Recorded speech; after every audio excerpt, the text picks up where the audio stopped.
नमस्कार दोस्तों, स्वागत है आपका द ग्राउंड रिपोर्ट में। मैं हूं समीर आत्मनिश।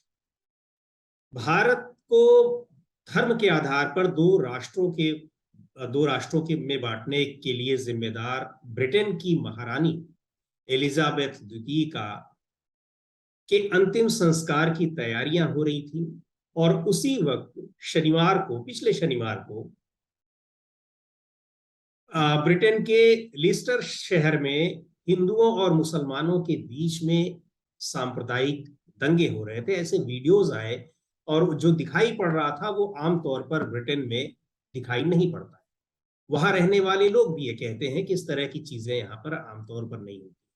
उसके बाद दंगे और जगहों पर भी हुए और अभी बुधवार को बर्मिंघम शहर में भी इस तरह की घटनाएं हुई और तनाव की स्थिति लगातार बनी हुई।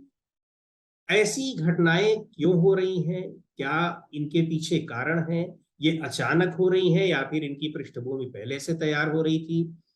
और इनका असर क्या पड़ सकता है? क्या भारत की जो छवि है दूसरे देशों में, यूरोपियन देशों में, ब्रिटेन में भी, क्या उस पर भी प्रभाव पड़ सकता है? इन सब तमाम विषयों पर बातचीत के लिए हमारे साथ लंदन में रहने वाली वरिष्ठ पत्रकार स्वाति बख्शी जुड़ रही हैं। स्वाति बख्शी ने भारत में तमाम आकाशवाणी, दूरदर्शन, बीबीसी जैसे संस्थानों में काम करने के बाद अभी वो लंदन में शोध कर रही हैं। फिल्म और मीडिया विषय पर वो वेस्टमिंस्टर यूनिवर्सिटी से शोध कार्य कर रही हैं।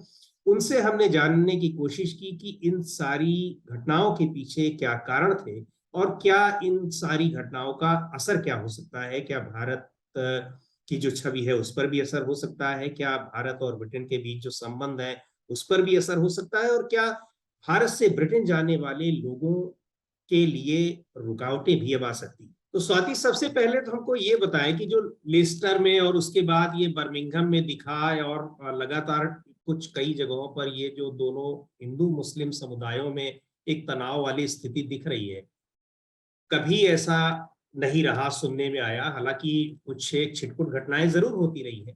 तो क्या लग रहा है? सबसे पहले तो ये बताइए कि ये लिस्टर में हुआ क्यों था और कैसे अचानक से ये हो गया, या उसकी पृष्ठभूमि पहले से ही तैयार हो रही थी? हाँ, तो समीर, दरअसल हुआ क्या कि जो ताजा हिंसा हुई है, ताजा मतलब जो इस शनिवार और रविवार को हुई है, उसकी जो जड़ें देखी जा रही हैं वो 28 अगस्त वाला जो भारत और पाकिस्तान का एशिया कप मैच था उसमें देखी जा रही है कि मैच हुआ, उसके बाद भारत की जीत हुई, पाकिस्तान की हार हुई और लोग सड़क पर उतरे अ, जश्न मनाने के लिए भारत की जीत का। उसमें कुछ विवाद हुआ और वहां पर चूंकि भीड़ काफी सड़क पर थी तो उसमें लोगों में हाथापाई हुई और उसमें कुछ लोग घायल हुए। तो वो जो विवाद था वो लगा कि शायद वो एक घटना थी, एकल घटना थी, आइसोलेटेड घटना थी और वो वहां पे खत्म हो गई, लेकिन दरअसल वो हुआ नहीं।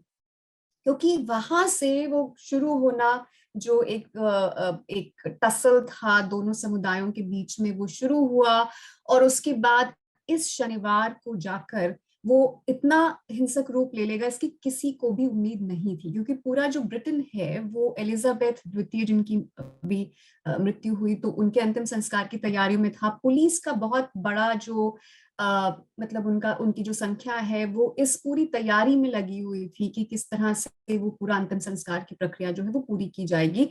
तो उस तरफ किसी का इतना ध्यान नहीं था कि ऐसा कुछ हो सकता है और पुलिस बिल्कुल तैयार नहीं थी इस चीज के लिए।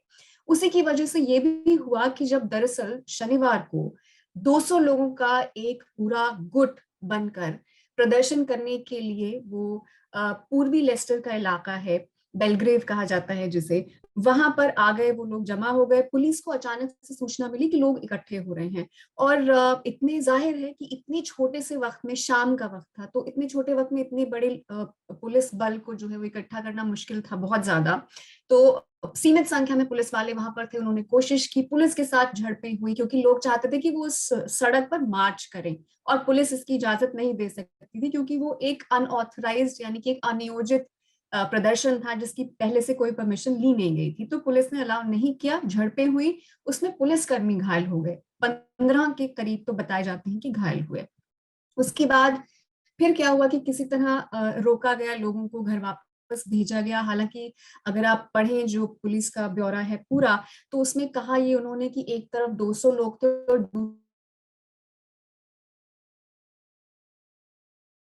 पे आप इमेजिन करिए कि 1000 लोग खड़े हो जाएं एक दूसरे के खिलाफ, तो स्थिति बनी शनिवार को। उसके बाद किसी तरह पुलिस ने उस पर नियंत्रण पाया और विशेष प्रबंध किया गया, एक विशेष ऑपरेशन चलाया गया। उसके बाद क्या हुआ कि रविवार को दोबारा 100 लोगों का एक गुट इकट्ठा हो गया कि उन्हें भी प्रदर्शन करना है। अब पुलिस हालांकि इस बात के लिए शायद तैयार थी, तो उस दिन बहुत कुछ नहीं हुआ और गिरफ्तारियां ज्यादा हुई। उस दिन 18 लोगों को गिरफ्तार कर लिया। तो कुल मिलाकर 28 अगस्त से लेकर जो ये बीता हमारा रविवार है, तब तक 47 लोगों की गिरफ्तारियां हो चुकी हैं। और जो पुलिस के चीफ कांस्टेबल हैं वहां पर, लेस्टरशायर पुलिस जिसे कहते हैं, उन्होंने कहा है कि आने वाले हफ्तों में और गिरफ्तारियां होंगी। हालांकि रविवार के बाद से इस तरह की किसी घटना की कोई सूचना नहीं है और पुलिस की जो पेट्रोलिंग है वो जारी है, उसको अभी थामा नहीं गया है, तो, क्योंकि इसका तो असर जो है वो बर्मिंघम में भी दिखाई दिया। जी जी हाँ। तो ये कि जो गिरफ्तारियां हुई हैं, ये 48 गिरफ्तारियां, तो ये क्या है? ये हिंदू मुस्लिम दोनों समुदाय के लोगों की हैं या इनके अलावा भी कुछ वहाँ के स्थानीय लोग भी इसमें शामिल थे? कौन लोग हैं? तो पुलिस को पूछताछ में ये पता चला है कि लोग बाहर से आए, निश्चित तौर पे जो लेस्टर से बाहर के शहरों से और बर्मिंघम से लोगों के आने की बात कही गई है। हम्म। गिरफ्तारियां जो हुई हैं वो लोकल लोगों की हुई हैं, क्योंकि उसमें जो युवा थे, खासकर 20-21 साल के जो लड़के हैं, 3 की तो गिरफ्तारियां हुई ही हैं और उनको न सिर्फ गिरफ्तारी बल्कि उनको सजा भी सुनाई गई है। तो लोकल लोग जरूर हैं, लोकल युवा उसमें जरूर हैं। और जो मेयर हैं लेस्टर के, सर पीटर सोल्सबी, उन्होंने खुद कहा है कि बाहर से तो लोग आए ही हैं, लेकिन जो लोकल हमारे युवा हैं उनको भी लगता है कि शहर की शांति जो है उसको खराब कर दिए जाने में कोई बुराई नहीं है।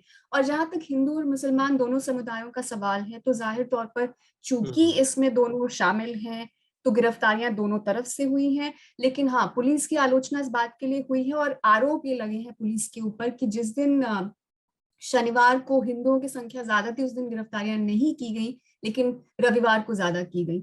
इसे ऐसे भी देखा जा सकता है कि शनिवार को पुलिस इसके लिए तैयार ही नहीं थी और अब वो तैयार है, तो शायद ये नंबर जो है वो बदल भी सकता है आने वाले दिनों में। तो ये बता, भी काफी समय से वहां लगातार रह रही हैं, पहले भी गई हैं। ये आपको लगता था कभी देख करके कि क्या यहाँ भी इस तरह से हो सकता है? इस तरह से बिल्कुल कम्युनल राइट्स हो सकते हैं हिंदू मुसलमानों के बीच में? या फिर कुछ कुछ लगने लगा था पिछले कुछ दिनों से, माहौल बदलने लगा था, जैसा कि हम लोग भारत में भी देख रहे हैं कि एक दोनों समुदायों के बीच दूरियां काफी ज्यादा बढ़ी हैं। ये चाहे हम लोग स्थानीय स्तर पर गली मोहल्ले में देखें, शहरों में देखें, या फिर बौद्धिक स्तर पर भी अगर हम देखें, तो ये दूरियां बढ़ती दिखाई दे रही हैं। तो क्या लग रहा था क्या कि वहां भी इस तरह की का माहौल एक बन रहा है? समीर, इस तरह की बात की इतनी हिंसा होगी जिसमें पुलिस कंट्रोल नहीं कर पाएगी। वो क्या होता है कि जब हम भारत में होते हैं तो हमें ये दल बल का जो प्रयोग है वो हम इतने उसके आदी हैं कि लगता है पुलिस कैसे नहीं कंट्रोल कर पाएगी अगर कुछ होगा तो, क्योंकि हम लोगों ने देखा है किस तरह से होता है जब फसाद होता है। लेकिन यहाँ पर क्या है कि पहली चीज तो ये कि यहाँ पर समुदाय जो हैं वो इस तरह से रहते हैं कि आपको कभी ये एहसास होगा नहीं कि अगर अंदर ही अंदर कुछ सुलग रहा है तो भी वो एकदम से इस तरह से फट पड़ेगा। ये कहना बड़ा मुश्किल है, क्योंकि यहाँ पर जिस तरह से लॉ और ऑर्डर काम करता है, आप देखेंगे कि जगह जगह पर यहाँ पर पुलिस की जो जरा सी भी अगर कुछ गड़बड़ होती है तो पुलिस किस तरह से एकदम सक्रिय होकर यहाँ पर आती है और पूरा पुलिस का घेरा बनता है और छोटी से छोटी चीज पर भी नजर रहती है। तो इस तरह की कोई घटना हो सकती है और इस लेवल पर हो सकती है, जो कि दूर से ही देखकर आपको डर लग रहा है। वो थोड़ा सा सोचना मुश्किल था कि ऐसा हो सकता है, लेकिन अब वाकई में हो गया है। और ये जरूर है कि जिस तरह की बातें उठ रही हैं कि भारत की जो इस वक्त स्थिति है और यहाँ रहने वाले जो प्रवासी हैं उनका जो रिश्ता भारत के साथ है, जो सेंटिमेंट है, वो कहीं ना कहीं उसका असर जरूर है।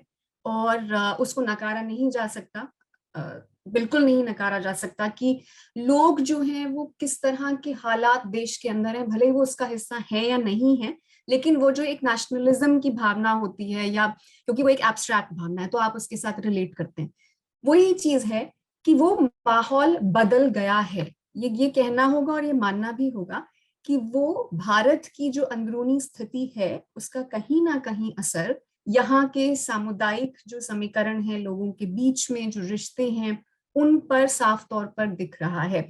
और ये कहना कि पहले नहीं था और अब है, तो निश्चित तौर पर उसके कारण हमको, अगर हमें तात्कालिक कारण देखने हैं तो हमें ये देखना पड़ेगा कि जो रेशो है दोनों समुदायों का वो क्या है, उनकी आर्थिक स्थिति क्या है, और किस तरह से उसने बीते दिनों में छोटी छोटी चीजों में वो नजर आया है। अब चूंकि मीडिया की नजर तभी पड़ती है जब कुछ इस तरह की बात होती है।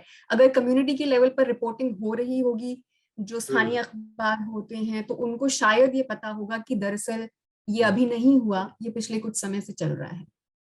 तो ये चीजें जब अचानक से इस तरह से दिखाई पड़ रही हैं, तो क्या लग रहा है कि पुलिस की जो एक्टिविटी है और पुलिस की नजर है, और उस वो कुछ अब उनकी जो कार्य करने का तौर तरीका है, क्या उसमें कुछ बदलाव दिखेगा?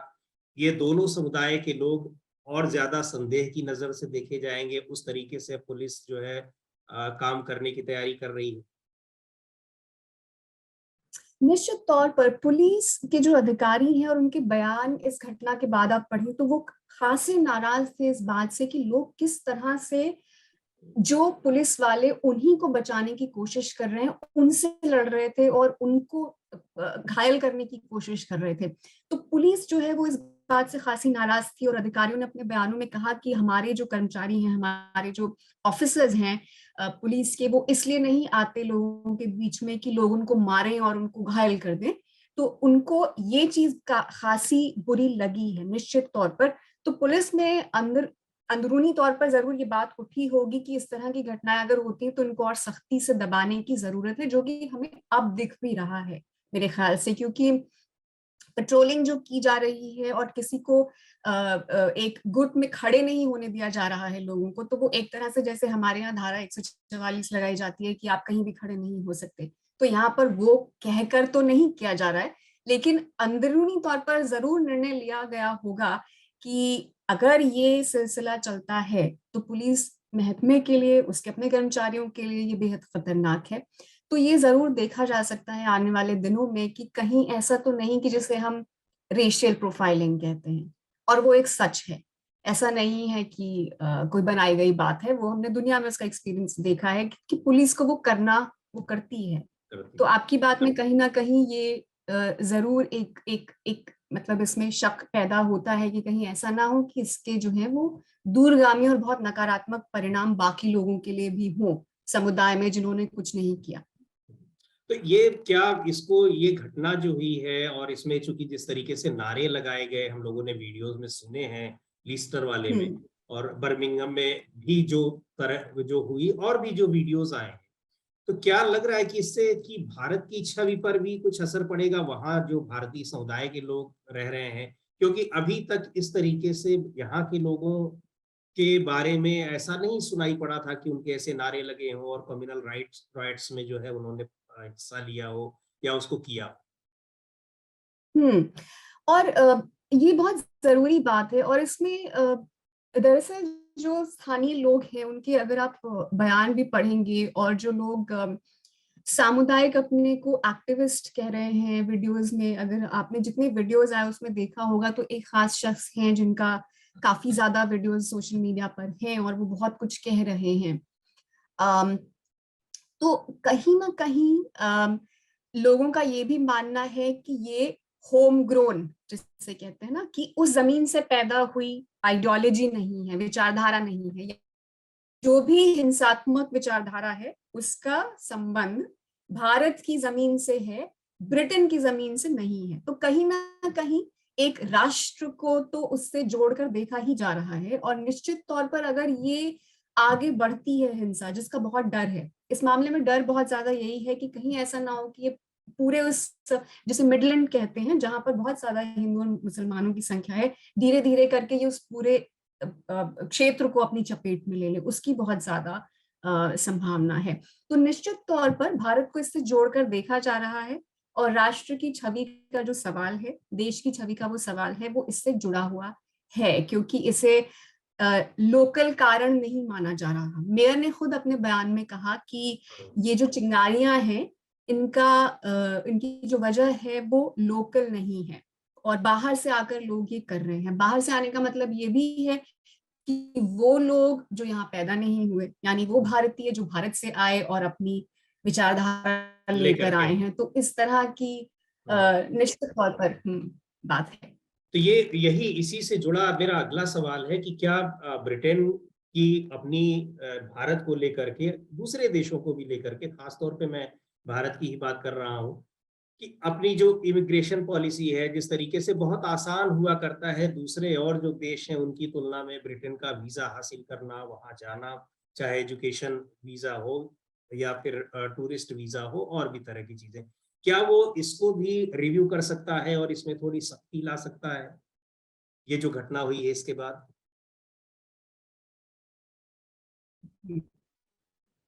जी, तो सवाल भी जाहिर तौर पर लोग इस बारे में भी चर्चा कर रहे हैं कि कहीं ऐसा ना हो कि इस घटना का असर जो है, और इस घटना की आड़ लेते हुए, क्योंकि ब्रिटेन की लगातार इस बात को लेकर आलोचना की जाती है कि वो जो इमिग्रेशन है उसको लेकर किस तरह से उसने अपनी नीतियां बदली हैं, और किस तरह से उसे इतना सख्त किया है कि लोग यहाँ पर शरण भी नहीं ले सकते। मतलब रेफ्यूजीज को लेने को लेकर भी काफी आलोचना होती रही है।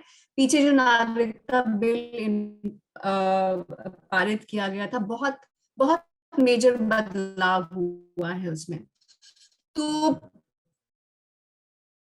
इमिग्रेशन ऐसा ना हो आने वाले दिनों में, जब पुलिस ने कहा कि वो आगे और कई गिरफ्तारियां करेगी, वो एक तरह की वार्निंग ही थी कि संभल जाइए वरना आगे बहुत कुछ हो सकता है।